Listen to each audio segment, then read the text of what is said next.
오늘 우리 성경 말씀 마태복음 16장 우리 13절부터 우리 16절입니다. 마태복음 16장 13절부터 우리 16절에 있는 말씀 함께 보십시다. 예수께서 빌립보 가이사랴 지방에 이르러 제자들에게 물어 이르시되 사람들이 인자를 누구라 하느냐? 이르되 더러는 세례 요한, 더러는 엘리야, 어떤 이는 예레미야나 선지자 중의 하나라 하나이다. 이르시되 너희는 나를 누구라 하느냐? 시몬 베드로가 대답하여 이르되 주는 그리스도시요 살아계신 하나님의 아들이시니이다. 아멘.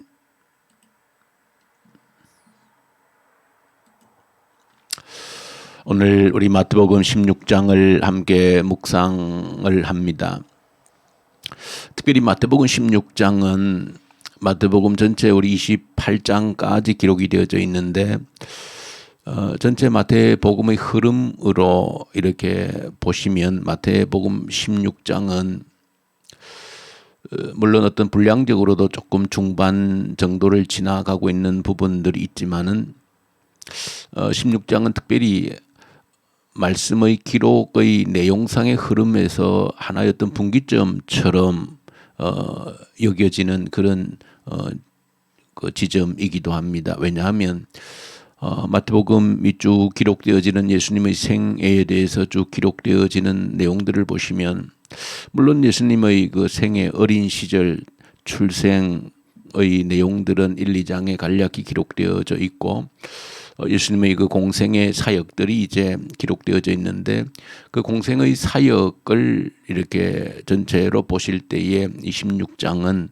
예수님의 그 공생의 사역의 하나의 분기점처럼 여겨질 수 있는 부분이 바로 마태복음 16장이다라고 하는 것입니다. 그것을 분기점으로 우리가 보는 것은 16장 이전에는 사실은 예수님께서 어떤 고난과 죽음에 대해서는 말씀을 하신 적이 없습니다. 예수님 자신의 어떤 고난받고 그리고 죽으심, 십자가에 죽고 부활하심에 대해서 아직 한 번도 말씀을 하신 적이 없는데 그래서 16장 전반부에는 예수님의 사역의 대부분이 가르치고 치유하시고 고치시는 사역에 집중이 되어져 있습니다. 누구든지 예수님께로 오는 모든 사람들에게 말씀을 가르치시고 그리고 또 모든 병든 자들을 친히 고쳐주시는 사역에 집중되어져 있다라고 하는 것을 우리가 기본적으로 보게 되어집니다. 그런데 바로 오늘 마태복음 16장을 기점으로 하여서 이제 마지막 28장에 이르기까지 그 내용은 오직 한 지점, 그러니까 예수님의 죽으심과 고난과 그 죽으심을 초점으로 하고 그래서 계속해서 반복해서 예수님 자신의 죽으심과 고난에 대해서 또 말씀하시면서 쭉 나아가고 있는 그런 부분을 보게 되어집니다. 그런 의미에서 마태복음 16장이 그런 예수님의 사역 가운데 하나의 분기점이 되어지는 그런 지점이다. 그렇게 우리가 볼 수가 있습니다. 또 이런 것은 예수님의 사역의 현장의 어떤 분기점이기도 하지만은 조금 더 우리 삶에 적용해 보면 우리 신앙의 성숙해가는 성장해가는 그 여정에서도 이런 분기점들이 있다라고 하는 사실도 여러분들 한 가지 기억하셔야 된다. 초기에는 예수님의 사역에서처럼 가르치고 치유하시는데 집중되어져 있고 또 기적을 일으키시는 그런 일들에 집중되어져 있는 것처럼 우리가 처음 신앙이 자랄 때에는 아무래도 이런 부분에 우리의 시선이 고정되어지는 것이 사실입니다. 기적을 경험하고 또 구원의 감격을 가지고 또 말씀을 읽고 묵상하는 그 기쁨과 감격 또 이런 것들이 우리 신앙 전반부의 어떤 초점이 되어질 수 있지만 그러나 그 전부가 아니라 이제 때가 되어지면은 우리가 짊어져야 될 예수 십자가를 지고 가는 고난에 대한 부분들, 영역들이 또한 우리에게 반드시 있다라고 하는 사실도 여러분들이 신앙의 어떤 여정에서 우리 반드시 기억해야 될 사실이다. 이러한 신앙의 어떤 중요한 분기점의 영역에서 오늘 나타나고 있는 것이 예수님께서 하신 질문입니다. 제자들에게 너희는 나를 누구라 하느냐라고 하는 그 질문을 주고 있는 겁니다.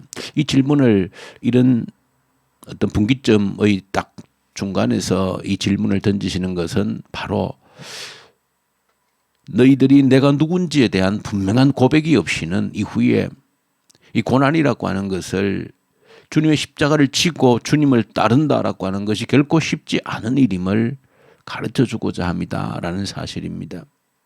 진정으로 우리 신앙의 성숙한 영역으로 들어가서 그야말로 주님을 닮은 작은 제자로서 작은 예수로서 삶을 살아가려고 하면 고난과 죽음을 두려워하지 않는 신앙이 필요한 것인데 그렇기 위해서는 반드시 기억해야 되는 것이 너가 믿는 예수 그분이 누구신지에 대한 분명한 고백이 없이는 불가능하다라고 하는 것 때문에 이 질문을 던지고 있다라고 하는 사실입니다. 그래서 예수님께서 지금 이 제자들에게 너희가 나를 누구냐라고 묻는 이 지점이 바로 시간적으로 그런 지점에 있다라고 하는 사실을 여러분들이 기억하셔야 되고 내 신앙이 좀 더 성숙한 단계로 들어가기 위해서는 반드시 이 질문이 나에게 필요하다라고 하는 사실, 이 질문에 내가 정확한 고백에 대한 답이 없이는 우리의 신앙의 성숙이 발목이 잡힐 수 있다라고 하는 것입니다. 언제나 그저 은혜 그리고 어떤 기적적인 능력 이런 것들만 집중해서는 보다 더 성숙한 신앙으로 나가는 것이 쉽지 않다라고 하는 것입니다. 예수님이 누구신지에 대한 분명한 고백 위에 내 몫에 태인 십자가를 지고 주님을 따라가는 작은 예수, 작은 제자로서 주님의 증인으로서 이 땅에 주신 사명을 이제 지고 사명을 쫓아서 살아갈 수 있는 그런 삶이 가능하다. 그러기 위해서는 반드시 이 고백이 필요하다. 그 시간적인 영역에서 볼 때에 또 우리 신앙의 성숙의 과정, 그런 영역에서 볼 때 이 지점이 굉장히 중요하고 이 지점에서 이 질문이 반드시 필요하고 여러분들 역시 이 지점에서 분명한 대답이 있어야 된다라고 하는 것입니다. 그리고 또 한 가지 시간적으로 그런 분기점에서 이 질문이 던져진 부분이 있고 또 한 가지 조금 우리 주목해야 되는 것은 예수님께서 이 질문을 지금 제자들에게 하시고 있는 공간적인 배경도 중요한 의미를 지니고 있습니다. 그 공간적인 배경이라고 하는 것은 오늘 본문에 보시면은 가이사랴 빌립보라고 하는 도시에 들어가서 예수님께서 그 도시를 배경으로 해서 누구에게 제자들에게 너희는 나를 누구라 하느냐 그렇게 질문을 던진 겁니다. 이 가이사랴 빌립보라고 하는 것은 특별한 의미를 지니는 도시입니다. 이름 자체가 가이사랴 로마 황제의 이름입니다. 그리고 빌립이라고 하는 것은 당시 유대 땅을 다스리던 헤롯 왕의 이름입니다.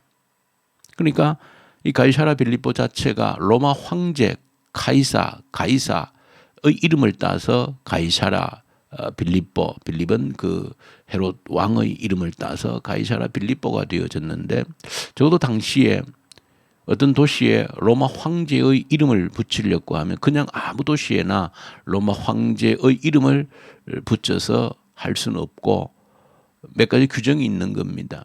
어느 정도 일정 규모의 큰 도시의 규모를 가지고 있어야 되는 것이고 더 중요한 것은 그 도시 중앙에 황제를 숭배하는 신전이 있어야 된다라고 하는 사실입니다. 그러니까 적어도 예수님께서 이 질문을 어디에서 이 가이사랴 빌립보에서 이 질문을 던졌다라고 하는 것은 그야말로 황제의 권력의 중심부에 서서 그 세상의 논리, 황제 권력의 논리가 판을 치고 있는 그 중심부에 서서 이 질문을 던지고 있다라고 하는 사실입니다. 그러니까 예수님께서 이 공간적인 배경을 볼 때 우리에게 던지는 질문은 이 세상의 논리의 배경으로 가지고 그 세상 삶의 논리에 세상 사람들의 살아가는 그 삶의 논리의 중심부에 서서 우리에게 질문을 던지는 너는 나를 누구라고 하느냐. 그때 베드로의 대답이 주는 그리스도시고 살아계신 하나님의 아들이십니다. 물론 복잡하게 조금 더 구체적이게 세밀하게 주는 그리스도시요 하나님의 살아계신 아들이라고 하는 이 고백을 분석할 수 있지만 크게 주는 당신은 그리스도라고 하는 사실은 나의 주인이라고 하는 의미가 가장 크게 담겨져 있습니다. 나의 주인입니다. 그리고 나의 구원자이십니다. 그리고 내가 매일매일 살아가야 될 지표가 되어지는 진리의 말씀입니다. 라고 하는 의미가 그 속에 사실은 깊이 담겨져 있습니다. 그러니까 주님께서 이 질문을 던지는 것은 그 세상의 삶의 논리 앞에서 황제의 권력의 중심부에 서서 오늘날 같으면 돈이 황제라고 하는 그 세상 논리의 중심에 서서 이 질문을 던지는 겁니다. 왜냐하면 세상 모든 사람들은 돈이 주인이다.